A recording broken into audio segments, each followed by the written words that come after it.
महाराजांच्या जीवनचरित्रातली एक लीला आहे. तुम्ही जर कधी गेला असाल, एक मुक जनावर आहे, मुक जनावर घोडा, काळ्या रंगाचा घोडा आहे. त्याच्या चारही पायाच्या मध्यभागी गजानन महाराज झोपलेले आहेत. काय प्रसंग आहे सांगतो ऐका. बोला जय श्रीराम. साधू हे कृपा सिंधू असतात, दया सिंधू असतात.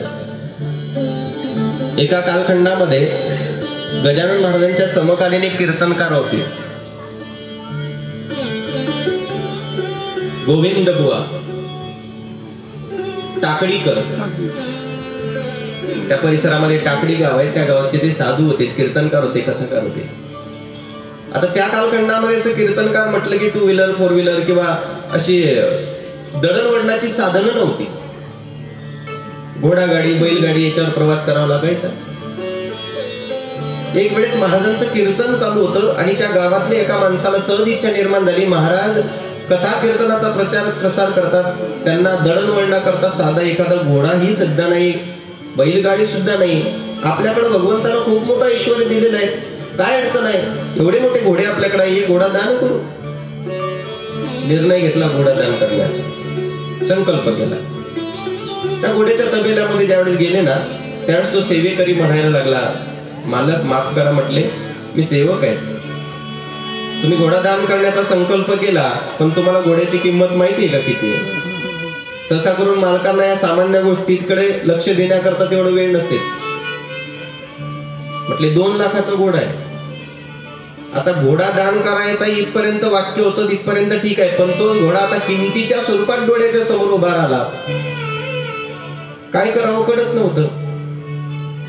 संकल्प तर केलाय, मालक नाराज होऊ नका, संकल्प केलाय ना, घोडा निश्चित दान करा, पण एक काम करा, आपल्याकडे भरपूर घोडे आहेत. म्हटले मग एक घोडा असा आहे म्हटले, ज्याला आपण विकायचा प्रयत्न केला तरी तो विकला जात नाही, कारण तो मार्का घोडा आहे, हा देऊन टाका. लोकांचा स्वभाव आहे,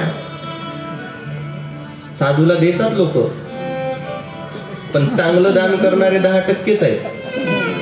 पण जी नोट कुठंच चालत नाही मावशी, ती कुठं चालते? वा धन्यवाद.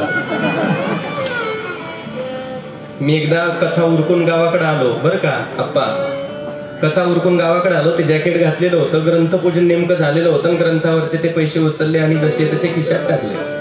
450 किलोमीटरचा प्रवास झाला, घरी पोहोचलो. आईला म्हटलं फक्त पटकन चहा करून दे, अजून मला कीर्तनाला समोर जायचंय.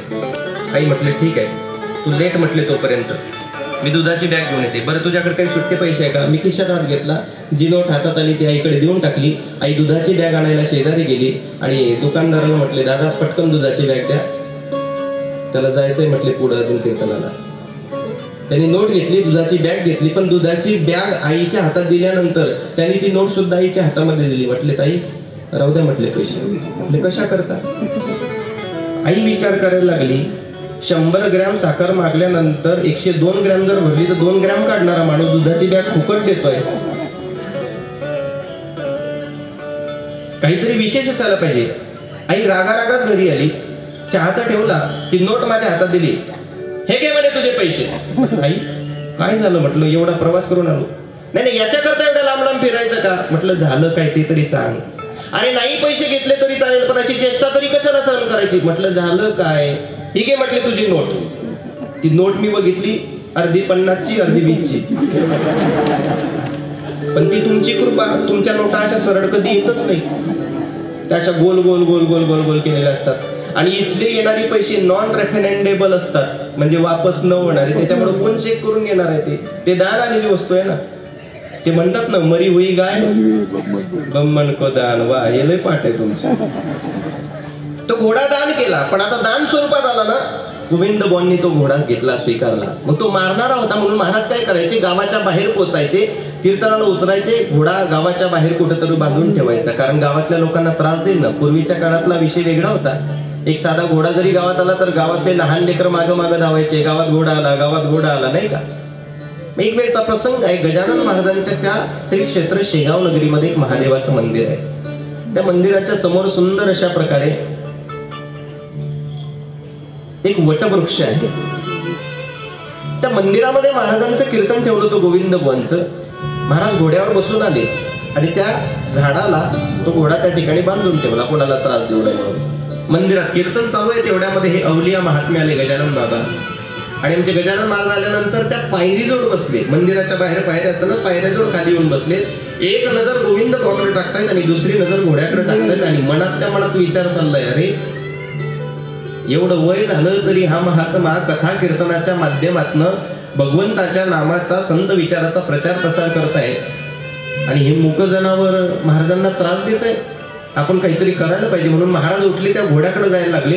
पण तिथे उभे असणारे काही लोक महाराजांना म्हणायला लागले, हो महाराज ऐका ऐका, अहो ते मूक जनावर आहे, त्याला काही कळत नाही, ते मारणार आहे म्हणे, तुम्हाला त्रास देईल, जाऊ नका.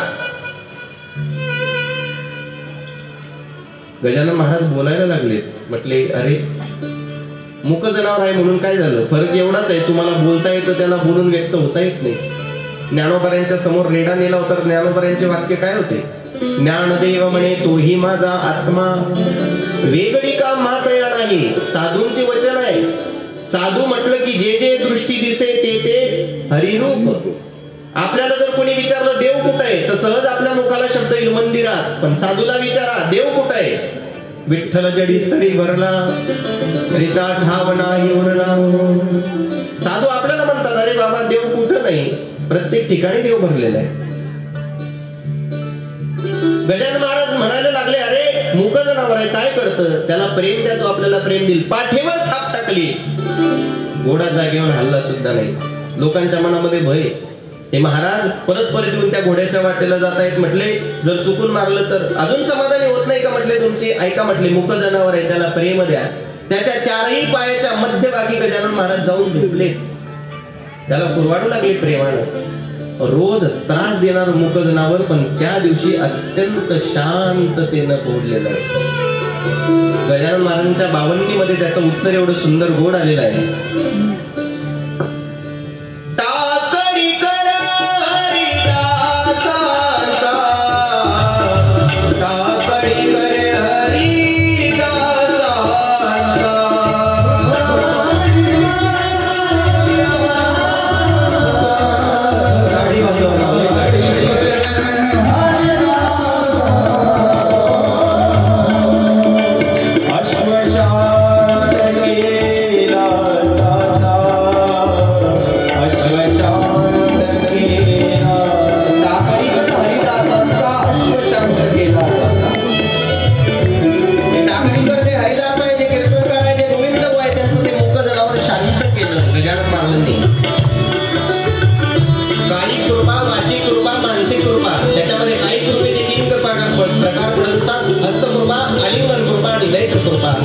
ज्याप्रमाणे ज्ञानोबाऱ्यांनी आनंदी क्षेत्रामध्ये रेड्याच्या मस्तकावर हात ठेवला, हस्तकृपा झाली. गजानन महाराजांनी शेगावच्या क्षेत्रामध्ये त्या घोड्यावर त्या अश्वावर हात ठेवला, हस्तकृपा झाली, परिवर्तन झालं. गजानन महाराजांची बावन्नी सांगते, जय जय सद्गुरु गजानना, रक्षक तो सेवक जना, निर्गुण तो परमात्मा तू, सगुण रूपात गजानन तू, सदेह तू परिविदेह तू, देह असुर देहातीत तू, मागवच्च सत्रमेदिनी, देगावास प्रगटोणी. जीवनचरित्राच्या लीला आहे त्यांच्या. सगळ्यांचं प्रेम आहे ना साधू संतांवर. सर्वांनी हात उंच करा आणि सर्वांनी नाव बोलायचं आहे, गण गण गणात मोठी